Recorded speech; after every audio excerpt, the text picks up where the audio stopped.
Maybe you should go and do some contemplating. Right reasons, right reasons. Being pretty girl for all the right reasons. Right reasons, right reasons. Being pretty girl for all the reasons. I'm the Bachelorette and I'm rapping to you poolside. Here to find true love. One man. Hi, this is Rachel McElroy. Hi, this is Griffin McElroy. And this is Rose Buddy. Will you marry me?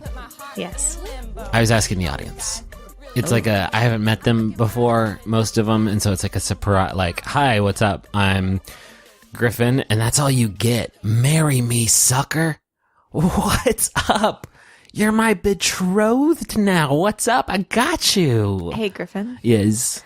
I just met you, Oh, and this is crazy. okay. Marry me. Baby. Baby, please make it rhyme. God, I'm dying over here.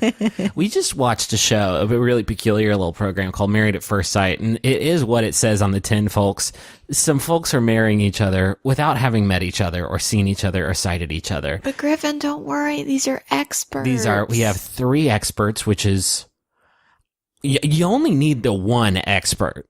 But they threw an extra 2 up on tops. These are experts, and they take it very seriously. This is a very serious responsibility. And they take it very seriously because the responsibility is serious. And so they are serious about the responsibility. This social experiment, they are doing experiments with sort of social issues, responsibly speaking. These experts are.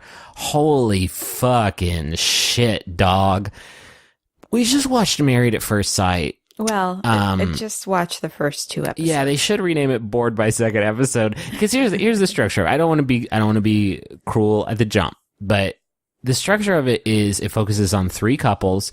There's like a preview episode that sort of shows how the matchmaking process works, which we watched, and then there's an episode about before the wedding, and then there's a wedding episode, and then there's a wedding night episode, which I do not know how they stretch that into 1 hour of programming. Well, maybe. Well, I guess it depends on how long and strong you take it to Pound Town. Whoa, whoa, whoa, whoa. What was? It's like if we were doing a radio show, that would be the sound effect. Of an air? That was an arrow. Uh-huh. I need it again, please. Hold on, wait. Hold on. I'm going to give you some, because I know that there's a lot of DJs that listen to this, and they may want to cut this into their next mixtape, so I'm going to at least give it a little bit of silence here. Please, give me the whoa, whoa, whoa, whoa. Give me that. All right. I'm going to give some silence. You're going to give that. To cue me in. I need to have something to whoa about. Say something about Pound Town again. Taking it depends on how long and okay, but give it a pause because again the DJs need that clean audio. It depends on how long and strong you can take it to Pound Town.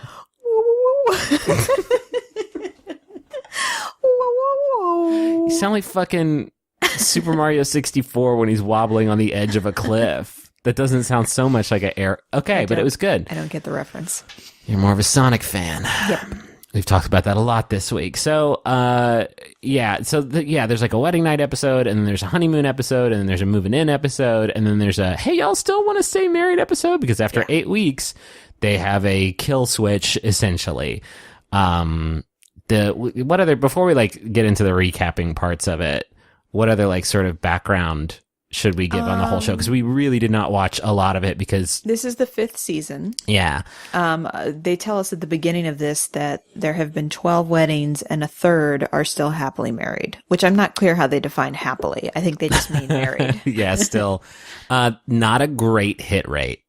Just generally speaking. I mean, considering they just met the day of their wedding, not yeah, sure. terrible. It is under the national average, I think, pretty significantly. Yeah. I guess it is for this show, for like what it is, and the fact that it is still a television show that people are It's better than Bachelor.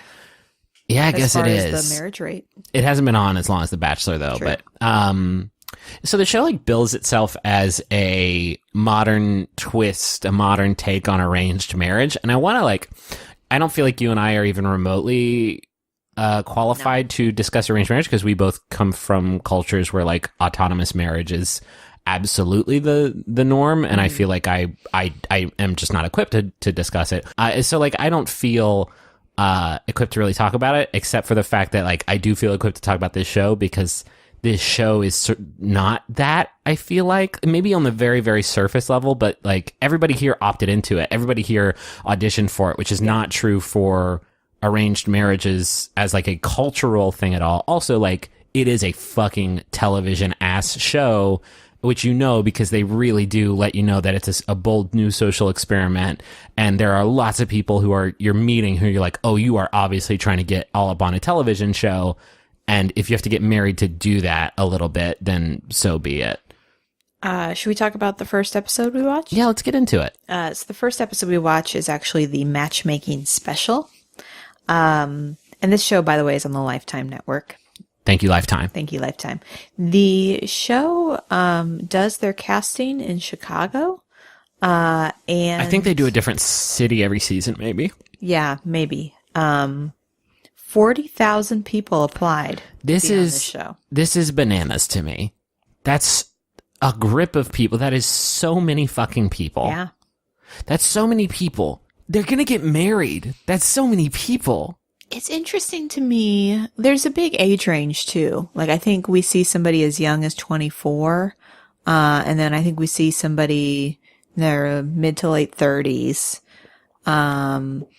And 24. I would love for a television show to get me married right now. I mean, I guess that's what Bachelor and Bachelorette is, so maybe I shouldn't talk a bunch of smack. So as the intro to the show, we find out that though these individuals be married as strangers, there's a lot of expertise and science going into this. They use a, quote, plethora of data. There are sociological evaluations. They are matched for the highest potential, and all experts are using iPads. That's the best shit. We use a lot of scientific data, and it shows people just punching data into like iPads, and it's like, it can't be that much because that is not the most efficient way to interact with data at all. And they use social experiment a lot, which I was asking Griffin, I was like, why does that sound so familiar? And he said, oh, well, they use that on Are You the One? Yeah, whenever you hear that, just go ahead and assume. But for Are You the One, it's like, okay, well, this is just going to be, you know, sort of a trashy party in a big house, and maybe one or two of the couples will be dating. And so I'm okay with calling that a social experiment. This is people get married, and that's a pretty high stakes experiment, it feels like. Well, and what is the control group here exactly? Us, I guess. We also find out that individuals undergo a psychological evaluation too. So there's pieces to it. But when it comes down to matching, what you end up hearing about is not the data at all. But we'll get to that. I mean, okay, we're talking about data. They didn't fucking sample their DNA and we're like, ooh, well, he's got the love chromosome. Like, it's not that. It's you punch in like 100 answers into a survey, and then we get like a clip of somebody talking like, yeah, the survey was very extensive. I wasn't expecting that. Yeah. I still don't, that works for like Match.com, right? Like, that's how those systems work. Yeah.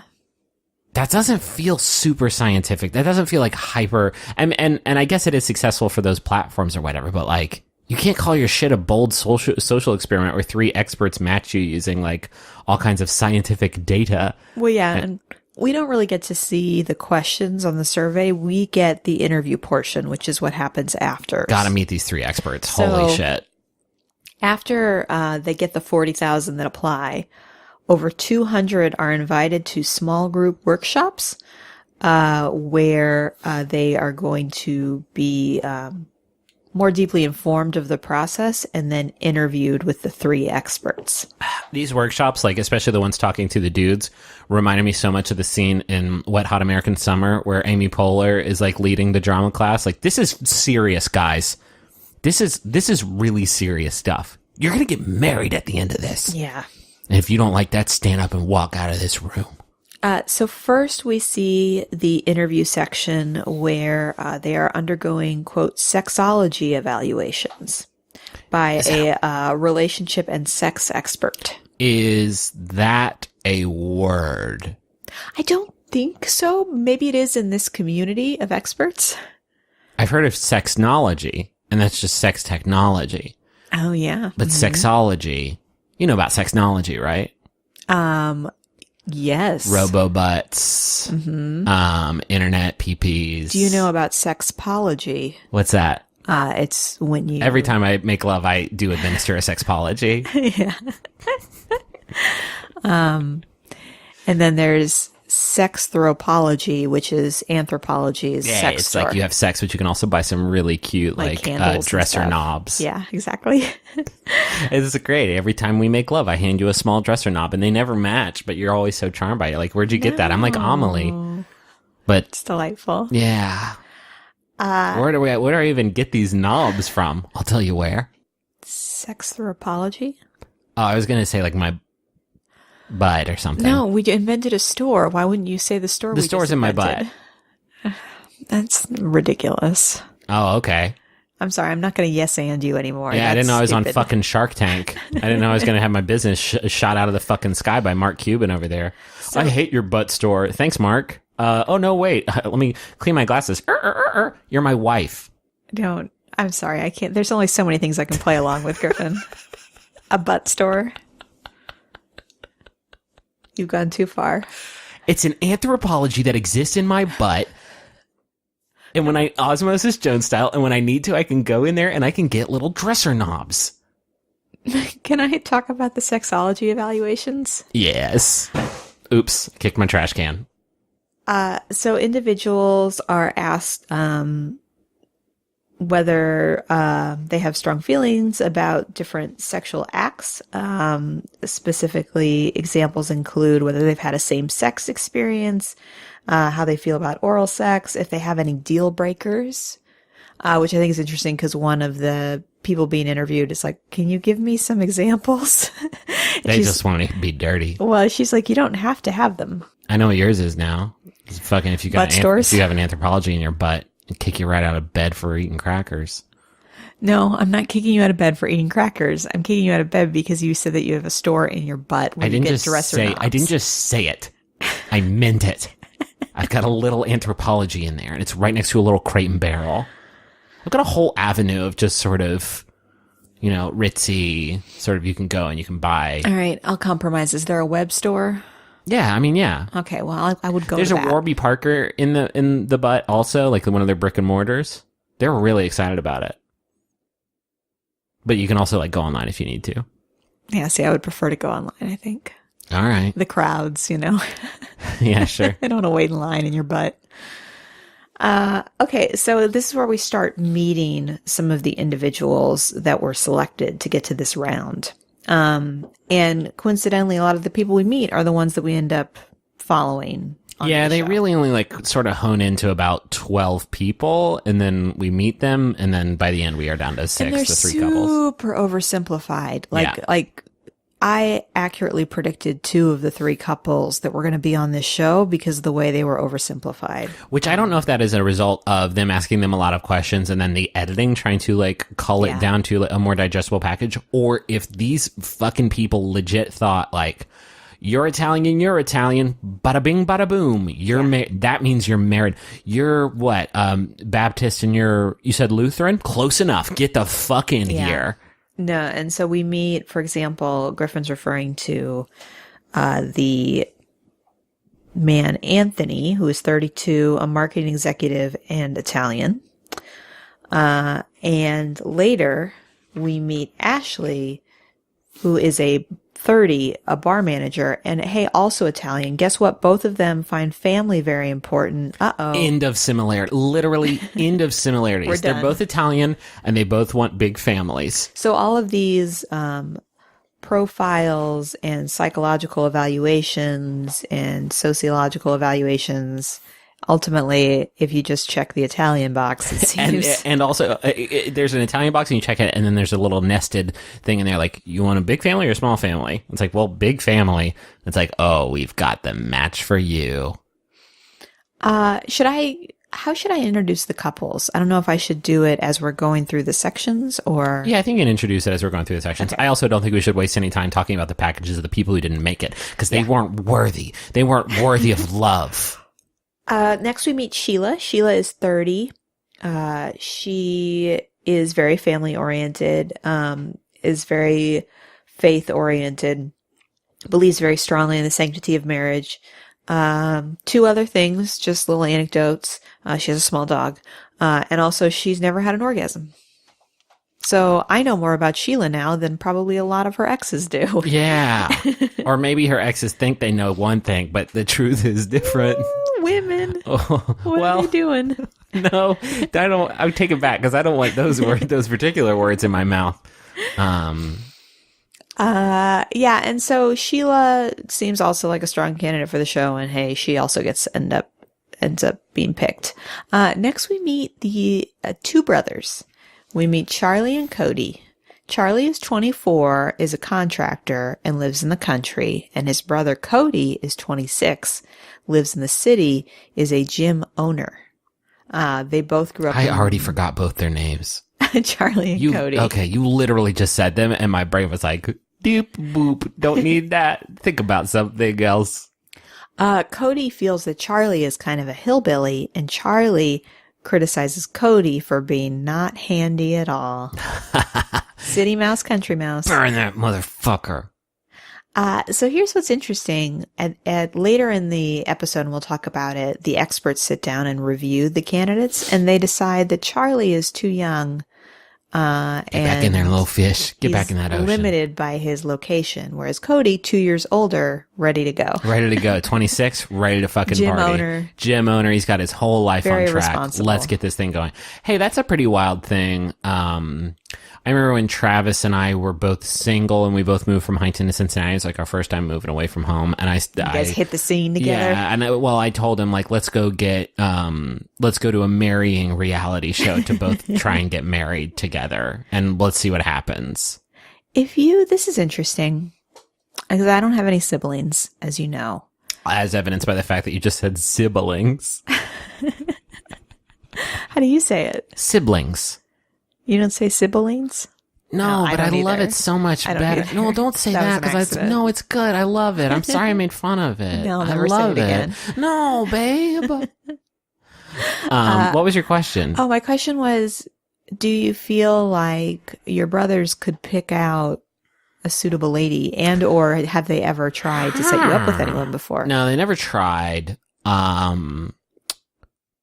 This is a good question. Mm-hmm. I don't, I think they could. Yeah, I absolutely think they could. I think they know me extremely well, obviously. Yeah. And they have been critical of like when I was dating in the past, obviously when I was still in Huntington, they would share their criticisms from time to time of the people that I was seeing. And in hindsight, looking back, I was like, yep, that all checks right out.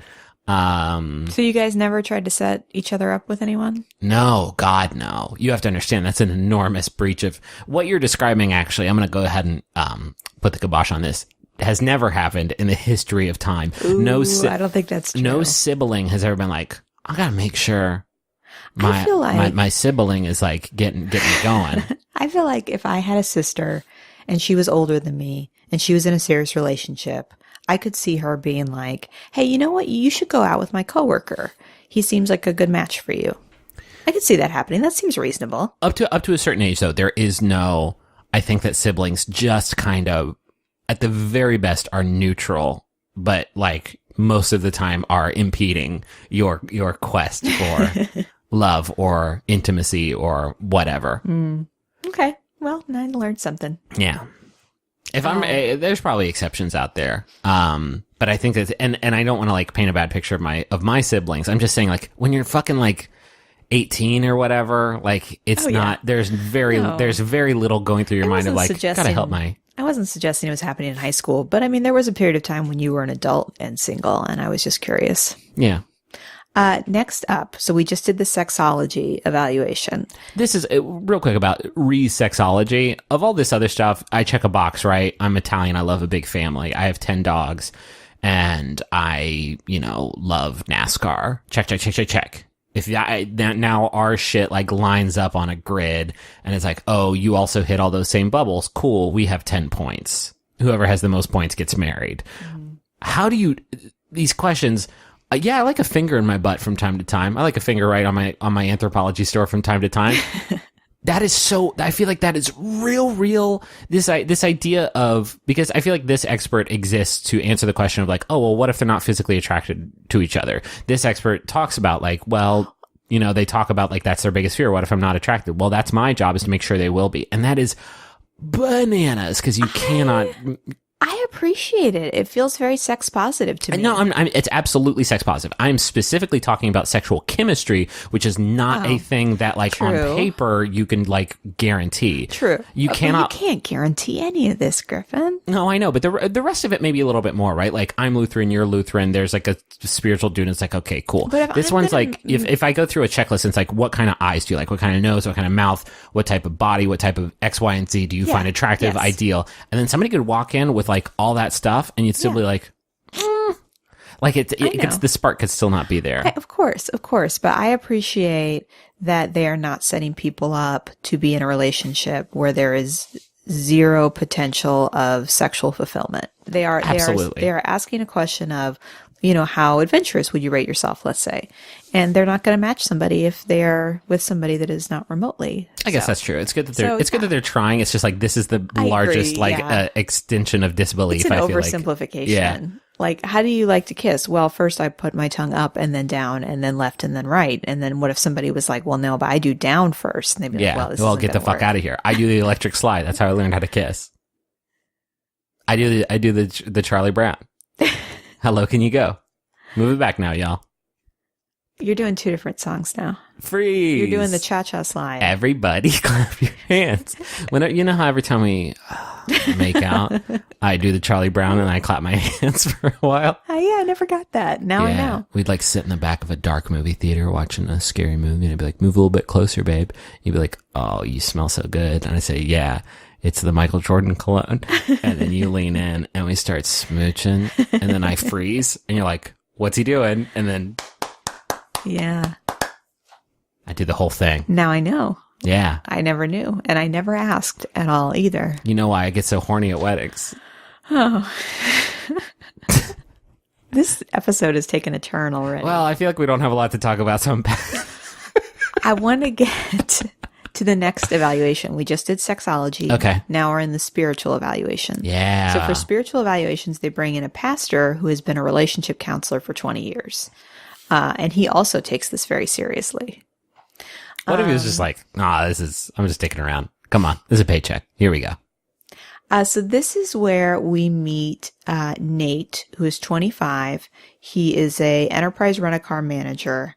He was All-American in basketball. And faith and family are very important to him. And I'm thinking, that reminds me of a woman named Sheila I met early in the episode. Hey, guess Yeah. what? They get married. Another thing that's really important to him is that he has a queen who he can start an empire with. And the reason I know that is because he said it 400,000 times in the 2 episodes that we watched. Very interested in finding a queen. To start an empire with. I don't know if it's under the Enterprise Rent-A-Car label or not, but maybe he wants to, I don't know if maybe he wants to own Enterprise with her. That would be an empire. Oh, I don't think that's it. I don't think that's it either. Okay, so in this moment with the spiritual evaluations, they talk a lot about the biggest fears people have about being married at first sight. And the pastor says that over and over again, he hears from people, they are worried they won't be attracted to their future spouse. That is a very surface level thing, and also, of course, the most common response to all this stuff. Yeah. And then we get a little montage of everybody saying their physical type. Next is this sociological evaluation. Wait, why were they talking to the spiritual guy about hot bods and not I don't know. It just cool came gods? up. Across all the experts, they ask questions that cross areas. I guess so. Sociological evaluations. This is where we meet the very talented, the very wise Dr. Pepper. Her name, ladies and gentlemen. I forgot. And Her I'm just name basking is in Dr. it. Pepper. Yeah, her name is Dr. Pepper. It's basically like, I feel like she maybe has the toughest job of all, because it's like, the sexology one is like, you like butt knobs, cool. And the spiritual one is like, you're Lutheran, she's Lutheran, cool. And then she, Dr. Pepper, gets everything else. I love Dr. Pepper because she goes to their home and looks through their fridge and their cabinets and their cars. It was Ashley, I think, Yes. had shoes in several of her kitchen cabinets. And the last thing I want to do is fucking turn my dial to Andrew Dice Clay and break off the knob and go on a whole shoe run. I am mostly mystified by, we have a fairly large kitchen, and I feel like I'm always desperate for more space in there. I know. I don't get using it for accessories and footwear. Well, when you live with somebody, though, you have more dishes. One. That's fair. And then you also have things like waffle makers because you envision a life where you and your partner make waffles together all the time. Yeah, we haven't done that much. It hasn't gotten a whole lot of use. Another thing is that you put your feet in there and you touch your toes up against it and you put it next to like the plates and pots and pans and pepper and Dr. Pepper. And I don't like that. I don't fuck with that. No way. I keep my underwear drawer next to the meat cooler. Like, gross. What if your underwear flecks get on my ribs? Oh, but wouldn't nice, cool underwear be a treat in the summertime? Yeah, it would. It would, babe. There you go. We should keep some in the crisper. I would do, well, we have a bunch of Super Water Zero down. We have a whole Super Water, well, it's vitamin water. It's Vitamin Water Zero, but we literally just dedicated one entire crisper drawer to Vitamin Water Zero. Rip Super Water, thank you. So this is when we meet Ashley, as Griffin mentioned. She's 30. She's a bar manager, Italian. Family is very important to her. Needs a gregarious man, which I guess is Anthony, although he didn't strike me. No, he seemed kind of funny. He had a couple jokes in there. Here we meet some other men who I think have only been chosen because they are living in a crazy environment. So there was one dude who was like a very well put together gentleman who like, when Dr. Pepper came to his house, he was like, "These are my $8,000 shoes. Come on." And he quits the show. They were like, "Whoa, we're really into him." So they were going to pick him. And then he called and said, "Hey, no, which thanks." is, they were going to pick him for Ashley, I think. And then Really? and then they didn't because he quit the show. How's your sliding doors doing, Anthony? Are they pretty wild right now? Because sliding doors, man, while you were sleeping. No, that one doesn't work. Sliding doors, man. Butterfly effect with Ashton Kutcher. Like anything's possible. Mm-hmm. Jurassic Park. Jurassic World, man. Open your eyes. There's something about Mary. Something's going on with me. They just naming movies now. Curly Sue. I know, man. You ever see Curly Sue? No. It's got that Belushi guy in it. Wait. Jim. It's Jim. Okay. It's Jim. Okay. Next up, we meet Danielle. Oh, yeah, Danielle. Danielle, 30. She's a dietitian. Wait a minute. Dietitian? That kind of sounds like a gym owner. Yeah. She has dogs.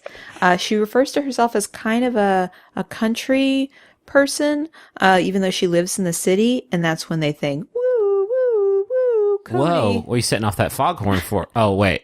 Cody. Oh. Cody is a gym owner. He lives in a small town. We should mash them together. This is the most buck wild pairing of all of them based on their reasoning, which was literally like, she is a nutritionist. He has a gym. Both of those are health related. He lives in the country. There are animals in the country, and she has a dog, which is an animal. Let's fucking go for life. For life. And we meet some other people who don't end up getting picked. And so the next part is the 3 people in a room. The individual research is over. Now the 3 experts meet to combine data. And this is where they go through the individuals and kind of tick off what they liked and didn't like and what would make them a good match to somebody else. There is shockingly very little disagreement between these 3 parties. Like none, basically.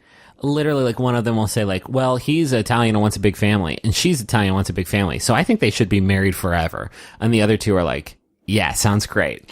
That's also what I thought. But we are told over and over again that they are putting their expertise, their integrity on the line and science to the test. An annulment is not an option. No, so I guess that these are like legally, I know that they are because they say legally binding marriage about 100 times also. I cannot stress this enough. They are literally shipping human beings with the most limited set of data that you could ever imagine based on what we see, right? Maybe there's a lot of deep stuff happening under the surface that we don't really experience. But for the most part, they're like, I think those two would be cute together, and they're both Lutheran. Let's go.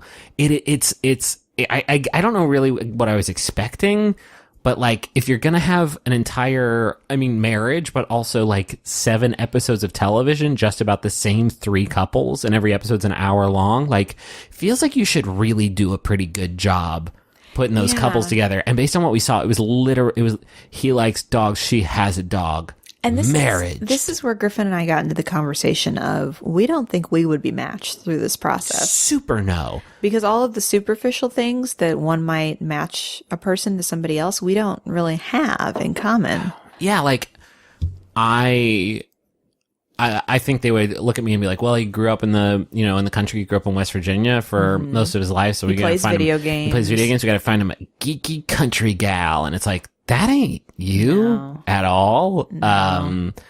Like, it's unless those surveys or interviews happen to mention a program like Quantum Leap.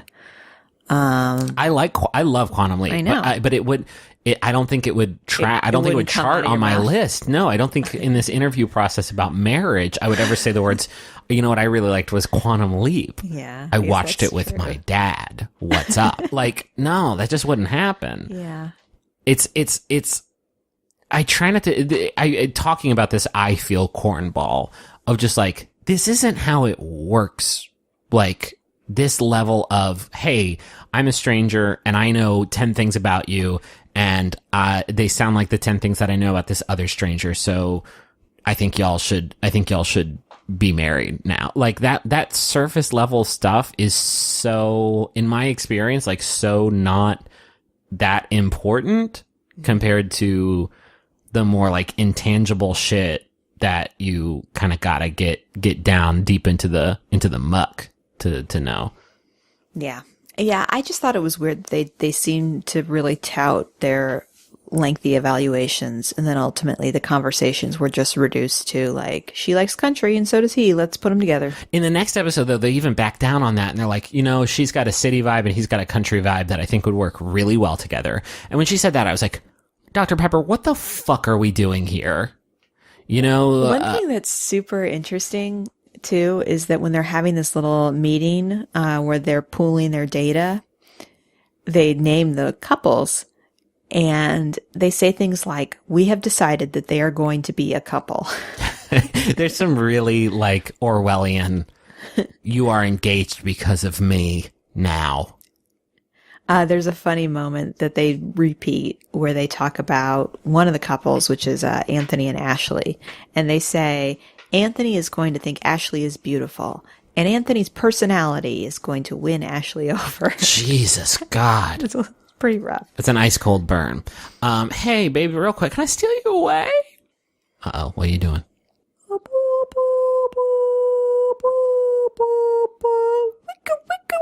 Whoa! Boop, boop, boop, boop, boop, Whoa. boop. Ba-da-da.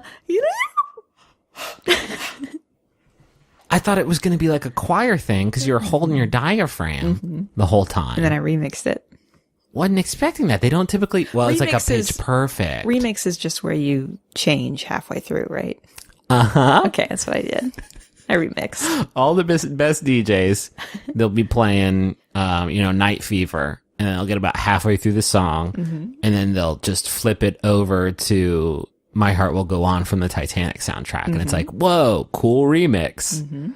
It was interruptive, but I really appreciate the two pieces that you put together here. The two completely different genres.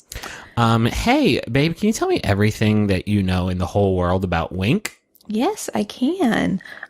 So many of you have realized, but if you have not, the perfect thing to do while watching a reality television show is to drink a glass of wine. But how do you find the glass of wine that you want for the show that you like? Just go to trywink.com. That's WINC.com.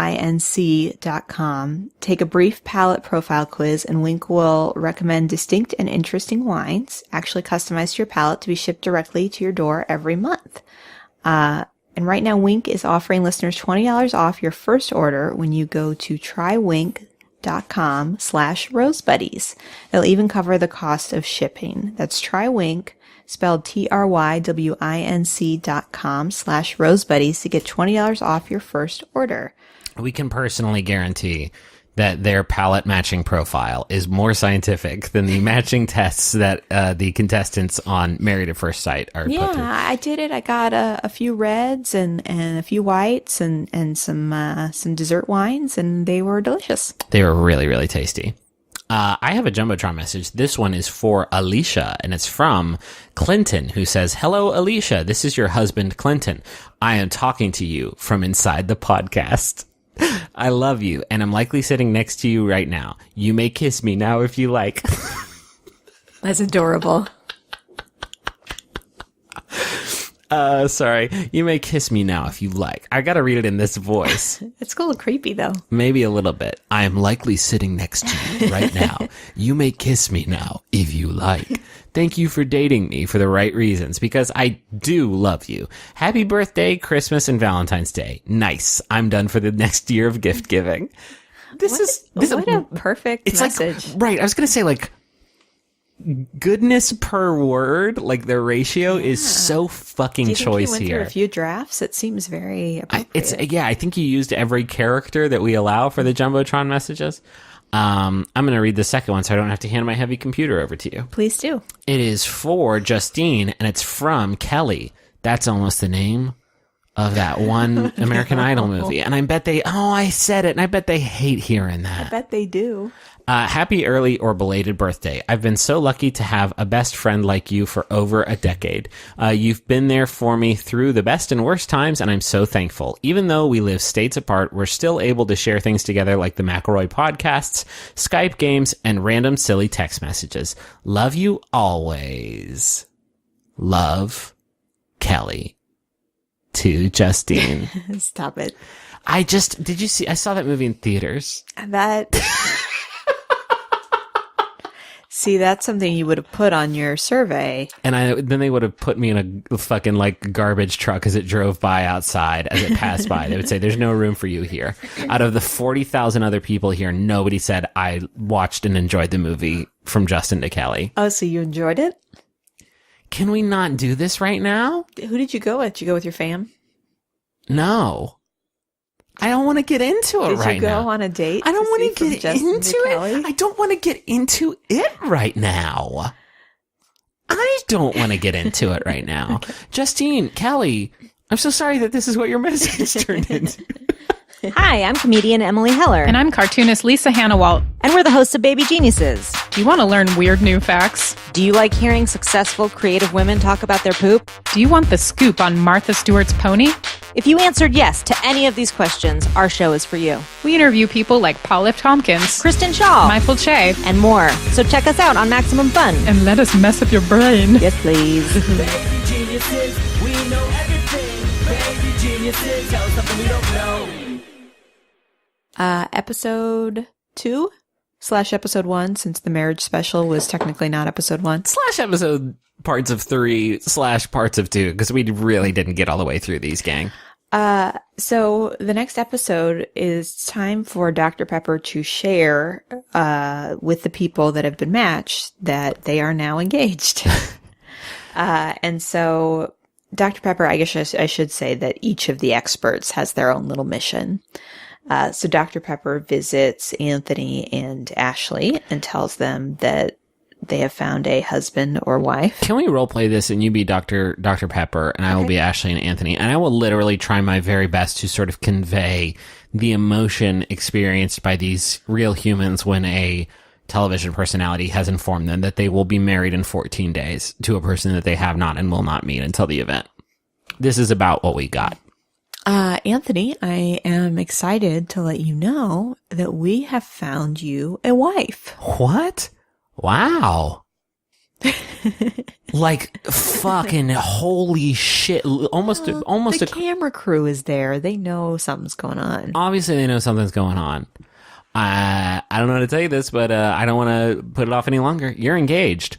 Really? Wow. I think it's fun. So when the woman that does the sexology screening goes to Cody to tell Cody that he's been selected, she tells him he's going to be a husband. Wow. A husband? Cool. All right. Yeah, let's do it. Forever, dude. In 14 days, marrying a stranger. Oh, whoa, shoot. Crazy. All right. Wow. Okay. Even wilder is that from that moment on, they have 2 weeks until the wedding. So things are moving fast at this point. They obviously, we got some prepackaged stuff going on here, huh? Right? It's sort of like one of those kids' books where it's like you fill in the names of the kids and then they go on like a little space adventure. It was very much like, you know, we're gonna just sort of drop Ashley and Anthony into this wedding we had pre-made. Otherwise, 2 weeks is like nothing, right? Yeah, well, and that's kind of what you see next. So first, everybody has to tell their families. And I would say overall, everybody's family is really supportive. Except for Nate's mom doesn't love it. And she says, here's what she says. She says, it's not what I wanted for my son, which that seems okay. And Nate's fiance, whose name I cannot remember. Sheila, her friends are like, what the fuck are you doing? Yeah. You can't do this. This is pretty dumb. Yeah, a lot of people, they really wanted that in-person chit-chat, I guess, because Anthony says, my family's in Michigan. It's really hard for them to come out. So we just see Anthony talk to all of his friends. And there's a bit where like one of his dude friends is like, you know, you can't have all those dating apps on your phone anymore. And so he like pulls out his phone and deletes all the apps and throws his phone over his shoulder. Yeah. Anthony. He's gregarious. He's gregarious. And then we go straight from telling families into wedding prep. And so we get to see all the brides trying on dresses and all of the grooms trying on suits. There was another good Anthony thing here where he goes to the ring store and is buying a ring and they're like, well, tell me everything about her. And he's like, oh, I haven't and will not meet her until the event. And they say, you don't know anything about her? And he says, she's a ring size 7. Yeah, that's pretty good. It's fun. All right, Anthony. And I was telling Griffin, like, for example, we find out Sheila is trying on dresses 6 days before the wedding. And I said, this doesn't work. Like, most bridal stores do not have stock on hand in your size. You have to try on whatever they have and then they order it and it takes a while. So I'm not exactly sure how they swung this. Yeah, there's a lot of stuff like that. All of the dudes go tuxedo shopping, I think at the same store, and they're just like, I would just want a white tuxedo. I just want just a good one. It's pretty wild how different that experience was for me and for you, it sounds like. Because I literally just went into a tux rental shop and tried on, I think, 2 things. I was like, this is good. Well, there's no pressure for you to, like, bring a bunch of friends and have I think this, like, moment I think it was just me and Justin, and where your friends, like, tear up and say, that's the one. Yeah, there were no snacks at my thing, really, at all. You didn't get a glass of champagne? No, they really just wanted me in and out so they could, like, because I think it was like homecoming season, and so like I was not their big business right now. Did they measure you? Yeah. Did they go all the way up to the anthropology? Yeah, they got it. And they did. Because I noticed at our wedding day that my suit rode right up into my butthole. Yeah. I work hard for these glutes, and I just want folks to see them because I'm proud of them. Mm-hmm. Also, they were having a sale that day, and they wanted to advertise. Advertise? Yeah. Like, show off the storefront, I guess? Oh, yeah. Next up, bachelor and bachelorette parties. Griffin wanted to make sure that I wrote a note that Sheila had a very large cake shaped like a penis, and I said, I think I'll remember. Yeah, you'd remember this one. I'm thinking about it. I don't know that I've ever seen a PP cake in person in the frosting. Me neither. I was not expecting it to be quite this large, or they pixelated it because this is Lifetime. This is, family TV. But I could still see, the glands and the, the tippy tip and the vein and the hole at the end, and I could see everything. I could see all of it, all of the different beautiful pieces of God's great design. Well, I mean, I feel like the cake I mean, that's about the size they are usually, right? Like that's about the size of a penis. of a wingaling. Yeah. Like I thought like, oh, Yeah. how nice that they had a cake that was Yeah, it was the right size. I was surprised because you think about a wingaling and you just say like, no way they could make a cake out of that. It'd be way too much frosting and flour and egg and oil. What are we doing, babe? I don't know. What are we doing, babe? Anyway, so, I just didn't think the cake would be that big or detailed. and I thought it was exactly the right size. This is like our conversation about the Bachelor and Bachelorette engagement rings. It is. You never say, "Oh, that cake's too Well, big." I would never say the words, wow, Neil Lane made that dick way too gaudy. Neil Lane made a really gaudy dick cake. I've never seen a dick cake in the frosting, but I don't think if I ever saw one that was like really well made, I would say like, that's a tasteful. Neil Lane's really into the Halo dicks this Yeah, season. he likes a princess cut dick. And then we get the after the Bachelor and Bachelorette parties. They are Nate got fucking buck wild, it seems like, a little bit. Yeah, he had a vehicle in which there was a exotic dancer, and they were all drinking with the dancer. Seemed like a rowdy party. On the flip side, we saw Anthony, who went to what looked like a beer pong bar with his friends and had a very quiet night And in. Griffin was like, "That's the one I want." Yeah, that would be my jam. I mean, we went to Top Golf for part of my bachelor party, which is kind of the same thing, I think, a little bit. And so then we see them getting ready. They're writing vows, and then they are exchanging gifts, which I thought was kind of a nice opportunity because this is the first clue they have about who their partner is going to be. And my favorite was Anthony, who thought he was being really considerate. He gave Ashley 5 almonds, and each was to signify a hope for their marriage, like prosperity and fertility and This is a thing, I think, and love. right? I'm not familiar with it. And so it's a tiny little bag of Jordan almonds, and he writes this little note explaining what each almond symbolizes. And then he opens his gift from Ashley, and she gave him 2 football tickets. It was funny, though, because when he was opening it up, he like opened up this letter that had the football tickets, and he was like, oh my God, I can't believe it. And one of his friends said, what'd she get you, 6 Jordan almonds? It's good. So gregarious, Anthony. You know what? I'm thinking about, who he'd be perfect to marry? I just feel like I know somebody who's just like loves almonds, has football tickets, just would be perfect to marry him forever for life. So we watched that, and then there's like a teaser building up into the next one of like all of the grooms walking down the aisle, and then like who's gonna come out the door. Griffin really wanted to watch the next episode so he could see the moment where they see each other, and it was kind of anticlimactic. We watched it, and it was just kind of like, oh. Yeah, well, to be fair, we watched 2 of them, and then we like literally couldn't sit through the same fucking PayPal commercial again without tearing our hair out. But I really wanted to see the magic and witness the magic. And so we skipped the remaining episodes and just looked up the outcomes. We just looked at the outcomes. I think we both kind of realized like this show is kind of like this. It kind of reminded me of when we were like, oh, we'll watch one episode of The Bachelorette Canada, and we were like, well, no, this is like there's an arc to it, so we should watch all of it. I think there was an arc to this, and maybe we didn't give it exactly a fair shot because we didn't invest the 7 hours plus 4 hours of PayPal commercials needed to ingest the whole thing, but I wasn't about to do that for Married at First Sight. At the end, this was really weird. Apparently Ashley and Anthony just like gangbusters, crushing it, very in love. Still married, very happy. Just crazy about each other. They get a lease together, everything's going well, and then there's apparently a decision room 8 weeks in where you decide whether or not you want to get married or stay married, and they were like, yeah, let's go. And then Nate and Sheila apparently had a very sort of ups and downs relationship. I'm going off of like one very short recap I read. But they ultimately decide to stay together as well.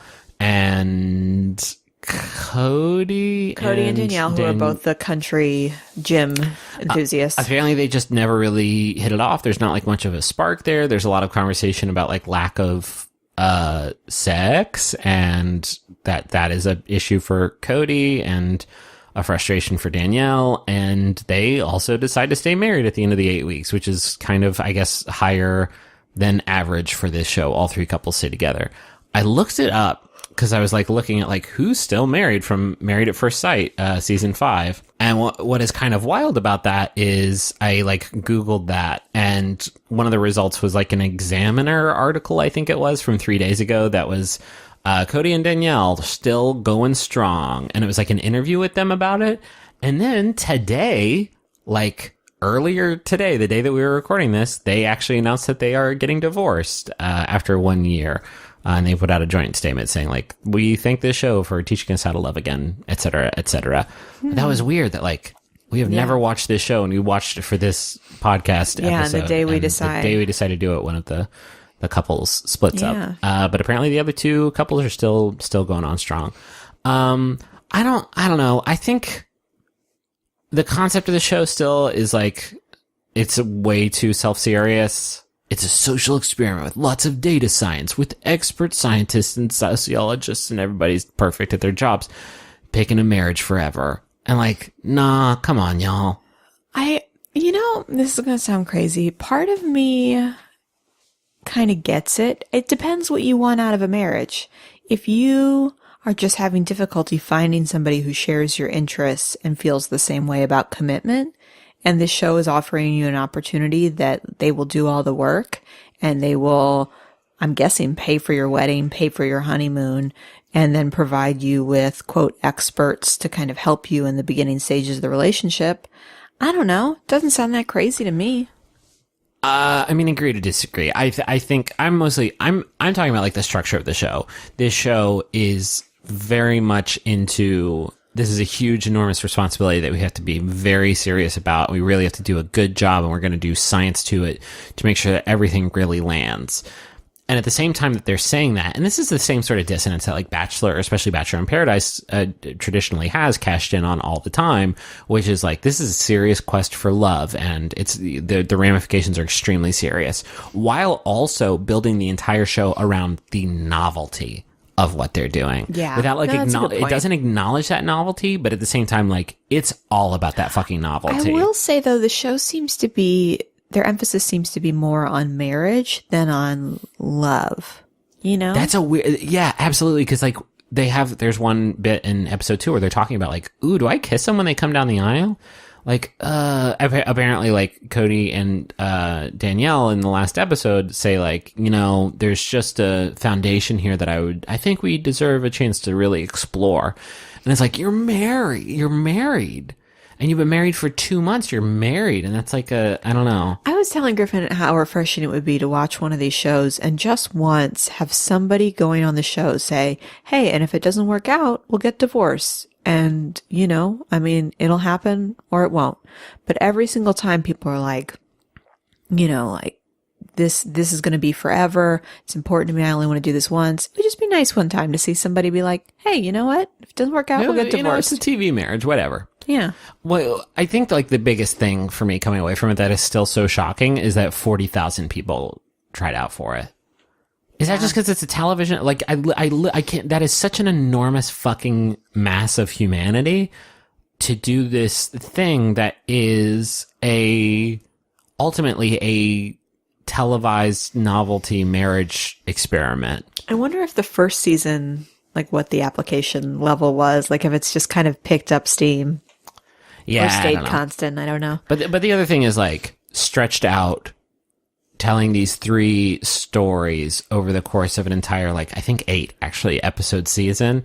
From a viewing perspective, I thought it was like a little slow. I don't think you and I are going to keep watching it after we're done Yeah, here. I mean, you're definitely curious. Like, I found myself curious about how this would work out for these people, but it does, like, they spend so much time touting their expertise, and it's like, that's not why I'm watching this show. I'm not kidding when I say maybe a third of episode 2 is a recap of what happened in episode 1. It was really, really tough to watch.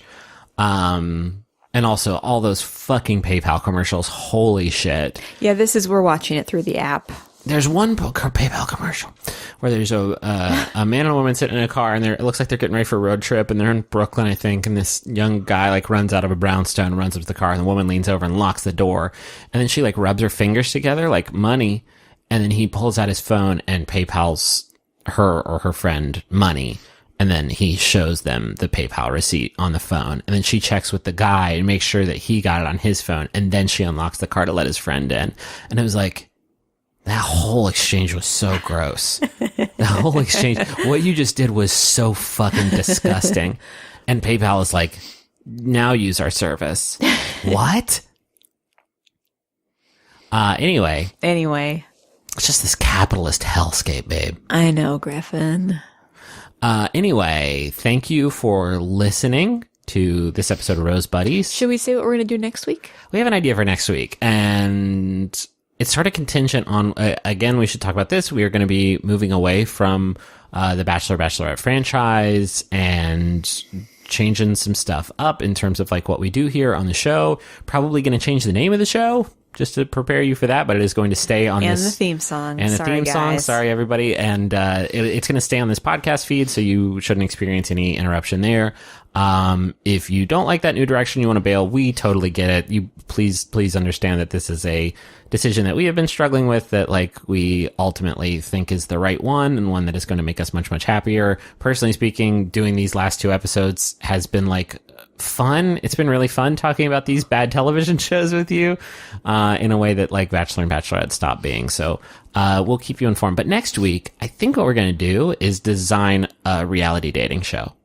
And I think this might be a mistake, because I think we're really going to be trying to put our money where our mouth is. We wanted to do something kind of cumulative over the length of the podcast, and we thought we have watched a lot of shows at this point, and in some ways, we are experts. Oh man, with lots of scientific data to back up. Yeah. So we thought we would kind of culminate our work by taking some of the best parts and creating the ideal show. So look for it on ABC Family next fall, whatever we generate. I'm sure it's going to be a real hit. Yeah, executives should probably listen in. Yeah. So yeah, that's what we're going to be doing next week. And then I think maybe the week after that, we might be doing something new. Switch. So we will keep you informed in that as we sort of transition over, and we hope you'll stick with us. Hey, thanks to Maximum Fun for having us on the network. You can go to MaximumFun.org and check out all the great shows that they've got on their shows, like Lady to Lady and One Bad Mother and Oh No, Ross and Carrie and Pop Rocket and Stop Podcasting Yourself. A bunch of great shows. We have other shows that we do on the network. You can go to McElroyShows.com and check all those out. We just wrapped up The Adventure Zone, our first campaign there. Yeah, congratulations, baby. Thank you. That's one I do with me and my brothers and my dad that we've been doing for about 3 years. The same story. We just finished it, and I'm really, really proud of it. So if you haven't listened to that, it's excellent. And I have no enthusiasm in particular for Dungeons and Dragons, but I enjoyed every ep. Thank you, mate. I think that's it. Thanks for listening. Till next time, I'm Griffin McElroy. I'm Rachel McElroy. When you're ready. Final rose. Stay with us on this journey of joy. Spoiler alert! She ends up with Soulja Boy. Right reasons, right reasons. Getting bigger for all 4 seasons. MaximumFun.org. Comedy and culture. Artist owned. Listener supported. Mugs, shirts, stickers, patches, tanks, and more are yours for the purchasing at MaxFunStore.com. Hey, you already love the podcasts, so why not take this to the next level and outfit your home and bod with our merch? MaxFunStore.com. Because if you have to wear a shirt, it should be one of ours.